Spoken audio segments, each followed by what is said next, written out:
Everyone, today we will start the new chapter, chapter 27, Parliament Structure, role and importance. ठीक है, basically इस chapter में हम parliament के स्ट्रक्चर के बारे में स्टडी करेंगे, उसके रोल एंड इम्पोर्टेंस के बारे में स्टडी करेंगे। Now let's start the chapter. अगर हम डेमोक्रेटिक सेटअप की बात करें तो वो क्या है, इम्पोर्टेंस है हमारे इंडिया के लिए, और उसको हम क्या मानते हैं, स्पिरिट ऑफ इंडियन इंस्टीट्यूशन मानते हैं। हम इंडिया क्या एक वास्ट कंट्री है, यहाँ बेसिकली अगर हम सिस्टम कौन सा सेटअप है, indirect democratic system. Indirect democratic system में क्या होता है, जो हमारे जो रिप्रेजेंटेटिव होते हैं वो कौन इलेक्ट करते हैं, पर्सन ही इलेक्ट करते हैं। ठीक है, वो रिस्पॉन्सिबल होते हैं for the people of country. For example, जिन्होंने हमें जिन पर्सन को हम इलेक्ट कर रहे हैं वो बेसिकली हमारे रिस्पॉन्सिबल है, क्योंकि हम उन्हीं पर्सन को इलेक्ट करते हैं जिन्हें हमें लगता है कि वो हमारे लिए क्या करेंगे, कुछ वर्क करेंगे। ठीक है, अगर हम मीनिंग की बात करें पार्लियामेंट की तो बेसिकली ये क्या है, ये डिराइव्ड हुआ फ्रेंच वर्ड पर से डिराइव हुआ। ठीक है, इसका मीन क्या होता है, टू हैव कन्वर्सेशन मीन्स बातचीत करना। सो पार्लियामेंट क्या है, एक प्लेस है जहाँ पे जो पीपल इकट्ठे होते हैं, वो वार्तालाप करते हैं, बातचीत करते हैं और डिस्कस करते हैं regarding national and international issue. ठीक है, राष्ट्रीय और अंतर्राष्ट्रीय जो इश्यूज होते हैं, मामले होते हैं, उनके बारे में क्या करते हैं, डिस्कशन करते हैं। ठीक है, पार्लियामेंट की बात करें तो एक सिस्टम है जिसमें एग्जीक्यूटिव एंड लेजिस्लेटिव का क्या होता है, क्लोज रिलेशनशिप होता है। एग्जीक्यूटिव क्या होते हैं, जो हमारे कार्यपालिका होते हैं, जो कि जिनका मेन वर्क क्या है, रिस्पॉन्सिबल किसके लिए होते हैं, इम्प्लीमेंटेशन ऑफ रूल्स में, लॉज में, पॉलिसीज़ बनाने में।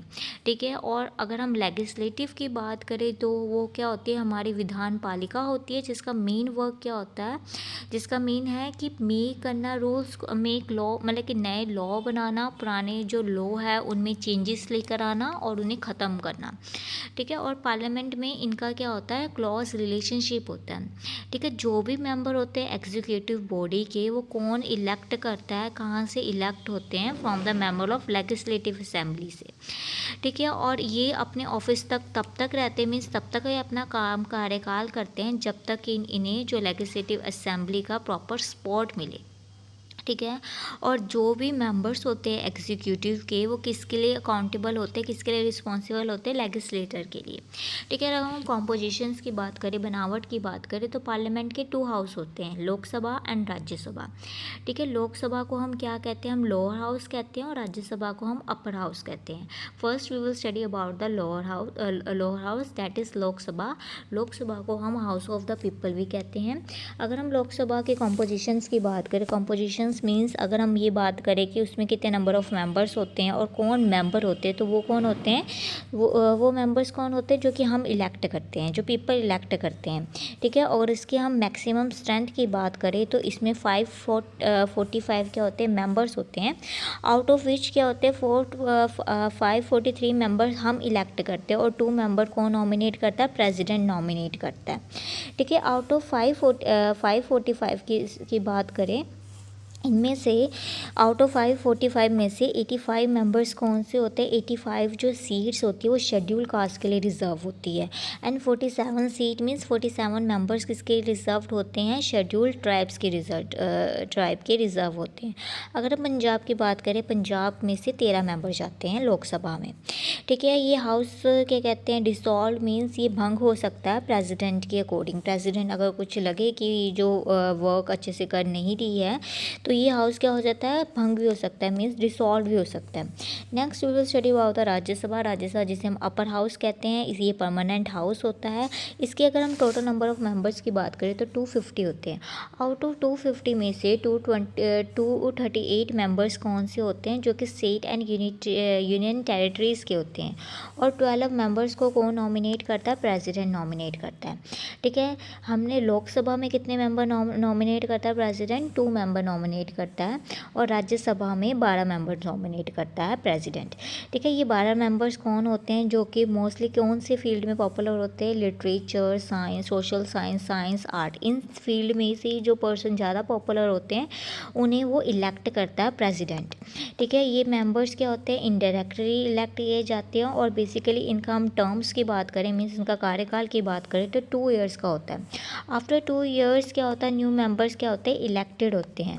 अगर हम पंजाब की बात करें, पंजाब में से 7 मेंबर्स होते हैं। पंजाब की बात करें, पंजाब के 7 मेंबर्स क्या होते हैं, इसमें रिप्रेजेंटेटिव होते हैं लोकसभा राज्यसभा में, सॉरी। अगर हम फ़ीचर्स की बात करते हैं, फ़ीचर्स में बात करें तो ये क्या होता है, ये हमें डिफरेंस बताता है between nominated and real executive. यह नॉमिनेटिव का मतलब क्या होता है, नामांकित मीन्स नॉमिनेटिव। अगर हम बात करें नॉमिनेटिव एग्जीक्यूटिव कौन होता है, हमारा प्रेसिडेंट होता है, ठीक है। और रियल एग्जीक्यूटिव मीन्स जो वास्तविक होता है, वास्तविक कार्यपालिका, ये जो हमारा वास्तविक कौन होता है, ये हमारा होता है प्राइम मिनिस्टर, ठीक है। इसके बारे में हम नॉमिनेटेड एंड रियल एग्जीक्यूटिव के बारे में हम फर्दर चैप्टर में स्टडी करेंगे मैं, ठीक है। इसके अलावा क्या बात है, ये हमें क्लोज रिलेशनशिप बताता है एग्जीक्यूटिव एंड लेजिस्लेटिव के बीच में रिलेशनशिप बताता है। क्योंकि एग्जीक्यूटिव क्या होते हैं, हमारे कार्यपालिका, और लेजिस्लेटिव क्या होता है, हमारे विधान पालिका। और जो कार्यपालिका होती है उसका मेन मतलब कि मेन मोटिव क्या होता है, इम्प्लीमेंट करना कानून को।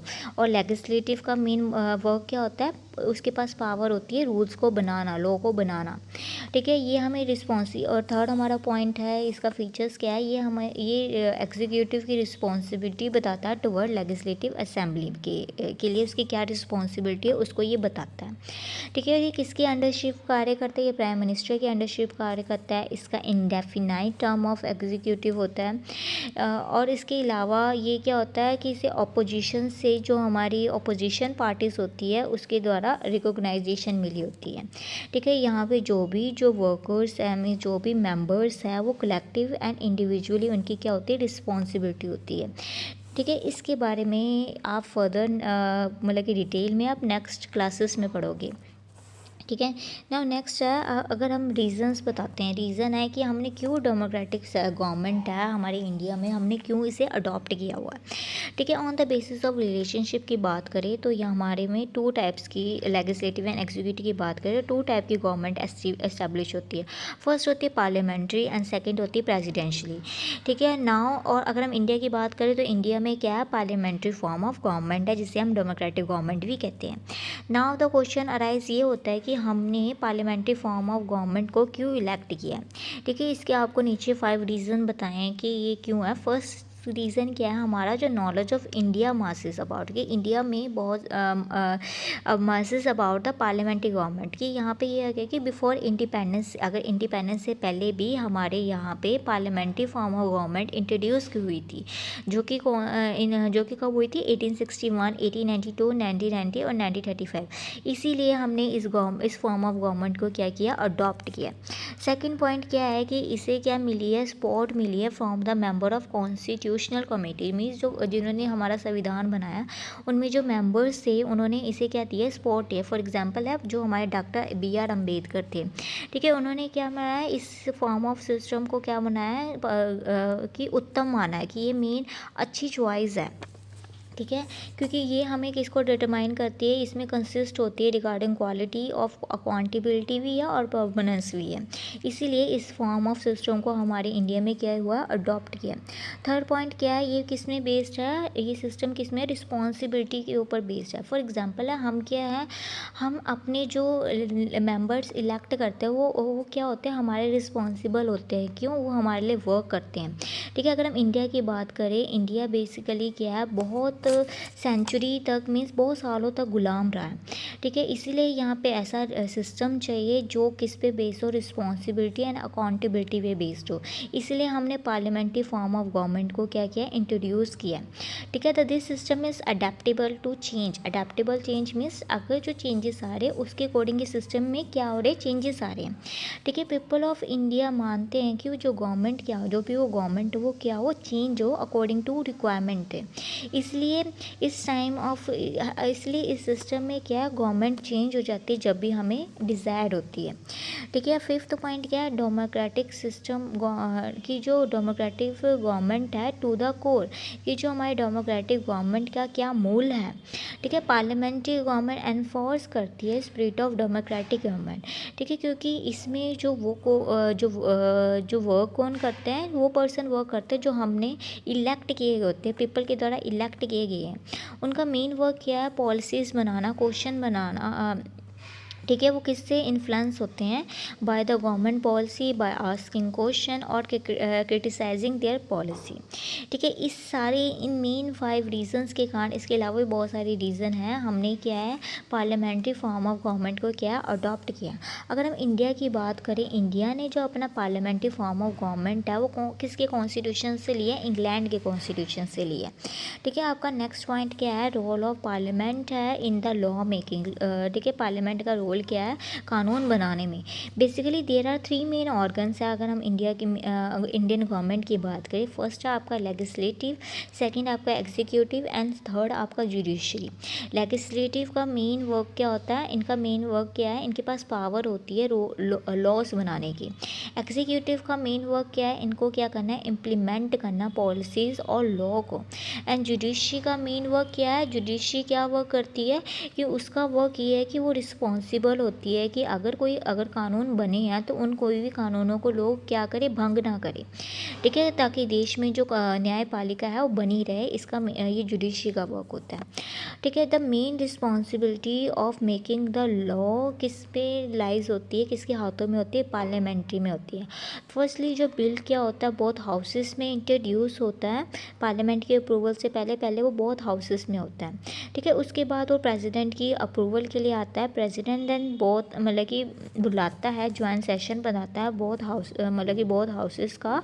बिफोर में इस बिल को लॉ में कन्वर्ट करने से पहले प्रेसिडेंट क्या करता है, बहुत जो हाउसेस हैं उनका सेशन बनाता है। ठीक है, इसके बाद क्या होता है, जो बिल है बहुत सारे स्टेजेस से पास करते हुए क्या बनता है, कानून बनता है। ठीक है, इसलिए जो पार्लियामेंट को हम हाईएस्ट बॉडी माना जाता है जो कि फ्रेम करता है लॉ को।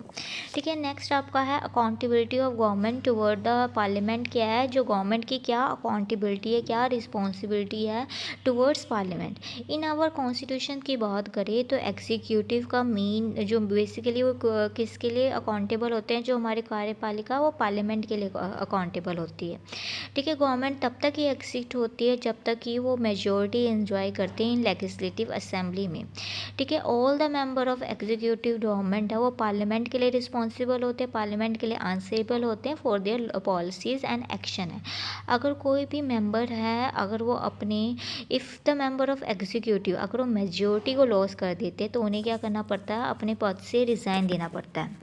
ठीक है, तो पार्लियामेंट कैसे करती है गवर्नमेंट को, बाय क्वेश्चन आस्क करते हैं उनके मिनिस्टर से, डिबेट होती है वोट करके और बाय नो मेजोरिटी बिल के द्वारा। ठीक है, हम स्टडी करेंगे the role of president, prime minister and the cabinet of minister. ठीक है, अगर हम पार्लियामेंट गवर्नमेंट की बात करें, इसमें 2 टाइप ऑफ एग्जीक्यूटिव होते हैं, 2 टाइप ऑफ कार्यपालिका होती है। फर्स्ट है नॉमिनल कौन होता है, हमारा प्रेसिडेंट, जो कि जिसे हम नामांकित कार्यकारिता कहते हैं कि जिनका मेन एक नाम ही है इनका। बट जो रियल वर्क कौन करता है, हमारा प्राइम मिनिस्टर करता है। ठीक है, अगर हम प्रेसिडेंट की बात करें तो इसे हम कॉन्स्टिट्यूशनल हेड ऑफ कंट्री की बात करते हैं। अब इसके अलावा आपको ये बताया गया है कि अगर आपने प्रेसिडेंट ऑफ इंडिया बनना है तो उसके पास क्या क्वालिफिकेशन होनी चाहिए। फर्स्ट है कि he must be citizen of India है, उसकी मिनिमम एज 35 होनी चाहिए जब इलेक्शन हो रहा हो। इंसॉल्वेंट मीन्स वो दिवालिया नहीं होना चाहिए और बैंकरप्ट नहीं होना चाहिए। ठीक है, उसने कोई भी प्रॉफिट अगर उसने सेंट्रल स्टेट गवर्नमेंट के अंदर कोई भी वर्क कर रहा तो प्रॉफिट मोटिव नहीं होना चाहिए। और there should be no proclaimed offender means अपराधी घोषित नहीं होना चाहिए। ठीक है, उसके बाद प्रेसिडेंट ऑफ इंडिया है वो इनडायरेक्टली इलेक्ट किया जाता है। ठीक है, द प्रेसिडेंट ऑफ इंडिया के अगर हम कार्यकाल की बात करें तो 5 ईयर के होता है। अगर हम फर्स्ट वुमेन की बात करें, वो प्रेसिडेंट कौन बनी थी, तो श्रीमती प्रतिभा पाटिल इंडिया की फर्स्ट वुमेन थी जो कि क्या बनी थी, प्रेसिडेंट बनी थी। ठीक है, हम प्रेसिडेंट की बात करें, कॉन्स्टिट्यूशनल हेड होता है, इसके पास एग्जीक्यूटिव, जुडिशरी एंड लेजिस्लेटिव तीनों पावर होती है। बट ये पावर है वो अपने विल पे नहीं एक्सरसाइज कर पाता, क्योंकि ये पावर कौन इंजॉय करता है, एक्चुअली कौन यूज़ करता है, प्राइम मिनिस्टर और उसकी जो काउंसिल ऑफ मिनिस्टर है वो इंजॉय करती है। ठीक है, अगर हम मानते हैं कि जो president of India constitutional head है, but in the past we have see that जो प्रेसिडेंट ऑफ इंडिया ने बहुत ज़्यादा इम्पॉर्टेंट रोल प्ले किया है। ठीक है, जब गठबंधन की सरकार हुई थी, फॉर एग्जांपल इन 1998, 1999 एंड 2000 की बात करते 4 की बात करते हैं। ठीक है, और नाउ अगर हम नाउ डेज़ की बात करें, अब की बात करें, तो प्रेसिडेंट का मेन क्या है, वो रबर स्टैम्प की जितना ही रोल रह गया, बट फिर भी उसका एक्टिव रोल है। ठीक है, नाउ हम नेक्स्ट बात करेंगे, प्राइम मिनिस्टर की बात करेंगे। प्राइम मिनिस्टर क्या है ऑफ इंडिया, क्या मोस्ट इंपॉर्टेंट पर्सन माना जाता है। He is the pivot of entire administration, means वो सेंटर पॉइंट है एंटायर एडमिनिस्ट्रेशन का, और जो भी एक्चुअल पावर है वो किसके अंडर होती है, प्राइम मिनिस्टर के अंडर होती है। और डॉक्टर B.R. अम्बेडकर ने कंपेयर की थी the power of India prime minister with president of USA के साथ।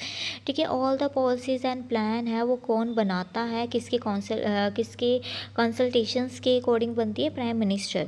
ठीक है, प्राइम मिनिस्टर सिलेक्ट, और जो प्राइम मिनिस्टर है वो क्या सिलेक्ट करता है, अपने member of council of minister को सिलेक्ट करता है। बट जब से हमारे यहाँ हंग हाउस की सिचुएशन आई थी, हंग हाउस मीन्स जब मेजोरिटी नहीं मिलती पार्टीज़ को, तब आइडेंटिटी ऑफ प्राइम मिनिस्टर क्या हुई है, मीन्स हिट हुई है। इन 1996 की बात करें, जब हमारे प्राइम मिनिस्टर बने थे अब्दुल कलाम, मीन्स APJ वाजपेयी बने थे, AP वाजपेयी बने थे, तब उन्होंने अपना रिज़ाइन देना पड़ा था अपनी पोजीशन से विद इन द 2 वीक। क्यों? क्योंकि उनके पास मेजोरिटी नहीं थी।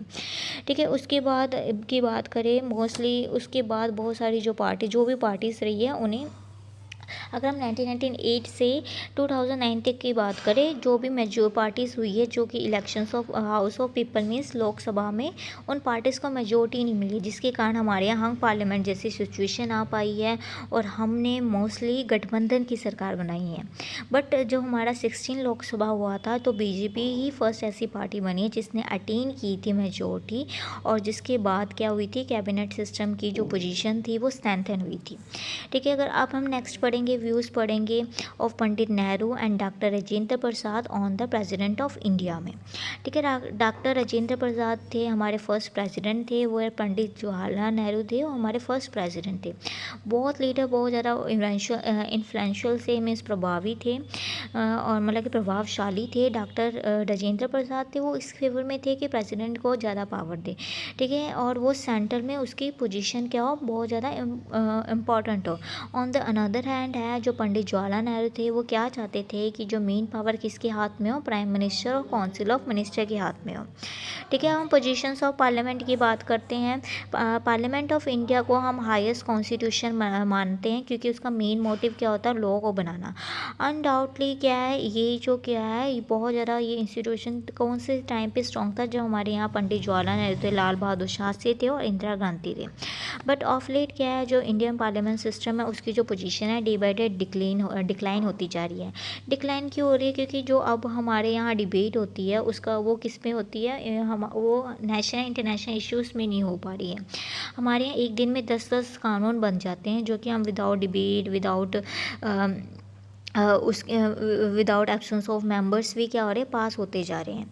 ठीक है, इसके कारण हमारे यहाँ जो पार्लियामेंट की जो पोजीशन है, जितनी ज़्यादा अच्छी होनी चाहिए, वो अच्छी ना होके डे बाय डे उसकी जो पोजीशन क्या है, उसका जो स्तर क्या है, और डिक्लाइन होता जा रहा है। ठीक है, नेक्स्ट हम हंग पार्लियामेंट की बात करेंगे। हर पार्लियामेंट वो होती है जब हमारे पास लोकसभा में जो मेंबर्स होते हैं, उनके पास मेजोरिटी नहीं होती, जिसके कारण क्या होती है, उन्हें दूसरे अपोजिशन के साथ क्या करनी पड़ती है, गठबंधन करनी पड़ती है। ठीक है, ऐसी जो सरकार है ज़्यादा टाइम तक नहीं टिक पाती, क्योंकि उनके जो मेन क्या होते हैं, उनके एम्स डिफरेंट होते हैं। वो सिर्फ फॉर मेजोरिटी के लिए वो क्या कर लेते हैं, एक दूसरे के साथ गठबंधन कर लेते हैं। बट ऐसे गठबंधन के सरकार के कारण क्या है, हमारे जो पार्लियामेंट की जो स्पिरिट है, वो डे बाय डे क्या होती जा रही है, डिक्रीज़ होती जा रही है। ठीक है, जिसके कारण हमारे पॉलिटिकल इंस्टेबिलिटी की पोजीशन इंक्रीज़ होती जा रही है। ठीक है, अगर हमें चाहिए इस सिस्टम को हम इम्प्रूव करना है, तो रोल ऑफ लोकल पार्टीज़ का भी ये क्या हो रहा है, रोल क्या हो रहा है, डे बाय डे इंक्रीज़ होता जा रहा है। वी स्टिल डू नॉट, अगर हम इस पोजीशन को अगर हम फिर इम्प्रूव नहीं करेंगे, तो हमें फ्यूचर्स में अच्छे लॉ नहीं मिल पाएंगे, अच्छे कानून नहीं मिल पाएंगे, अच्छी गवर्नमेंट नहीं चल पाएगी। ठीक है, इसके साथ आपका चैप्टर कंप्लीट हो जाता है। पॉइंट्स रिमेंबर में आपको मेन हाईलाइट की गई है कि जो पार्लियामेंट क्या है, एक इंस्टीट्यूशन है जहाँ पे नेशनल इंटरनेशनल मैटर क्या होते हैं, डिस्कस पास किए जाते हैं। पार्लियामेंट की 2 हाउसेज है, लोकसभा एंड राज्यसभा। लोकसभा क्या है, इलेक्टेड बॉडी होती है। राज्यसभा परमानेंट हाउस है जिसमें क्या होते हैं, जो मेंबर्स इनडायरेक्ट मेथड के द्वारा इलेक्ट किए जाते हैं। और 1/3 मेंबर्स क्या होते हैं, एवरी 2 ईयर्स रिटायर होते हैं। और इंडिया में पार्लियामेंट्री फॉर्म ऑफ गवर्नमेंट है अकॉर्डिंग टू B.R. अम्बेडकर। जो पार्लियामेंट गवर्नमेंट है वो रिस्पॉन्सिबल एंड परमानेंट गवर्नमेंट है। ठीक है, एक्चुअली पार्लियामेंट गवर्नमेंट है एस्टैब्लिश करती है, डेमोक्रेसी को एस्टैब्लिश करती है, लोकतंत्र को एस्टैब्लिश करती है। बिल क्या है, बहुत सारे स्टेजेस के मतलब कि जाकर ही लॉ बनता है। ठीक है, पास होके ही लॉ बनता है। प्रेसिडेंट को हम कॉन्स्टिट्यूशनल हेड मानते हैं। प्राइम मिनिस्टर हमारा सेंट्रल पॉइंट होता है ऑफ एडमिनिस्ट्रेशन ऑफ कंट्री का। अगर हम फर्स्ट EVM मशीन की बात करें तो जनरल लोकसभा में इंट्रोड्यूस की हुई थी इन 2004 में। उसके बाद फिलिंग द ब्लैंक्स हैं। फर्स्ट फिलिंग द ब्लैंक्स है, there are the total number of members in the Lok Sabha 545, total number of member in Rajya Sabha 250। ठीक है, dash number members are elected for the Lok Sabha from Punjab, 13 member Punjab से इलेक्ट होते हैं लोकसभा के लिए। President की एज बतानी मिनिमम 35 होनी चाहिए। पार्लियामेंट फॉर्म ऑफ गवर्नमेंट को हम डेमोक्रेटिक गवर्नमेंट भी कहते हैं। फाइनेंस बिल कहाँ इंट्रोड्यूस होता है, ओनली लोकसभा में होता है। ठीक है, 1/3। अब उसके बाद ट्रू फॉल्स है, 1/3 ऑफ मेंबर रिटायर, बिल्कुल ट्रू है। There is deep relationship between executive and judiciary है, बिल्कुल सही है। प्राइम मिनिस्टर को हम नेशनल हेड मानते हैं। ठीक है, उसके बाद law enacted by parliament are supreme, बिल्कुल सही है। ठीक है, उसके बाद आपका मल्टीपल चॉइस क्वेश्चन है। How many members can be nominated for the Rajya Sabha by the president, 12 है। How many members are elected for the Rajya Sabha from the Punjab है, 7 है। Who responsible for the difference between, who resolve means कौन resolve करता है difference between the house of parliament, तो वो कौन है, प्रेसिडेंट। ठीक है, इसके साथ आपका चैप्टर कंप्लीट हो जाता है। Thank you.